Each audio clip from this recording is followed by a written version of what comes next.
This lecture is how the federal government grew larger than the framers ever would have anticipated.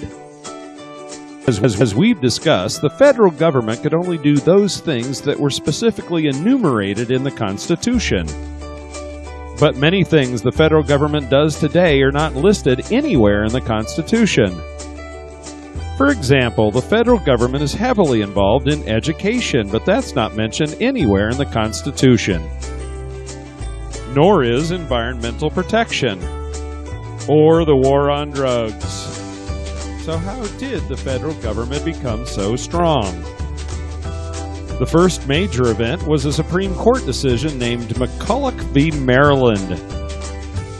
In 1891, the federal government created a bank called the Bank of the United States. The problem was that the Constitution doesn't mention banks and doesn't give Congress the power to create one. The state of Maryland opposed this bank and decided to place a tax on it. The first issue was whether Congress had the power to create a bank. The second issue was whether Maryland or any other state had the power to tax that bank. The Chief Justice of the Supreme Court at that time, John Marshall, was a proponent of federal power. So on the first issue, the court ruled that Congress did have the power to create a bank. The court acknowledged that the power to create a bank isn't listed in the Constitution. But they noted that Article 1, Section 8 of the Constitution gave Congress the power to pass any laws that were necessary and proper to carry their powers into effect. The Necessary and Proper Clause is also known as the Elastic Clause, because it gives Congress the power to do certain things even if they're not listed in the Constitution. Regarding the second issue, the court ruled that states cannot place taxes on the federal government. The court argued that the power to tax is the power to destroy, and that if states were permitted to tax the federal government, the federal government would be crippled, and that's what we did not want when we created the new Constitution. The next major event in the growth of the federal government was the Civil War. Now, the Civil War was obviously about slavery, but in large part it was also a battle over federalism. A battle of federal power versus states' rights.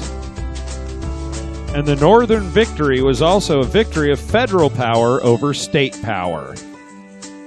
Following the Civil War, 3 amendments were added to the Constitution that increased the power of the federal government. The 14th Amendment was the most notable of these. The 14th Amendment required all states to provide equal protection of the laws, and the federal government was given the power to enforce this promise. The next major event that led to the growth of the federal government was when alcohol was prohibited in 1920. To enforce prohibition, the federal government had to adopt a national police force for the first time, which became the FBI, the Federal Bureau of Investigation. The Great Depression also led to a substantial increase in the size of the federal government. Roosevelt promised a New Deal in which he would use the power of government to protect citizens from the effects of the Great Depression. The New Deal included Social Security and protections for workers, including the minimum wage, maximum hours, working conditions, and the right to unionize. The also grew during World War II as goods were rationed and the federal government coordinated production for the war. Following the assassination of President Kennedy, President Lyndon Johnson promised a great society in which the federal government would try to tackle many of America's greatest problems. He signed the Civil Rights Act to combat racial and gender discrimination. The Voting Rights Act to combat racial discrimination in voting. The Elementary and Secondary Education Act, which involved the federal government in education for the first time, as well as Medicare and Medicaid. But again, many of these things aren't mentioned in the Constitution, so where does the federal government get the power to do these things?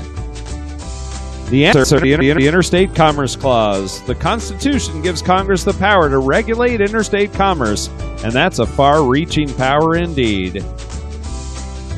Several recent Republican presidents have campaigned on the idea of reducing the power of the federal government, including President Nixon, as well as President Reagan, but the power of the federal government continues to grow. President Trump has also campaigned to reduce the size of the federal government. We will see if he is successful.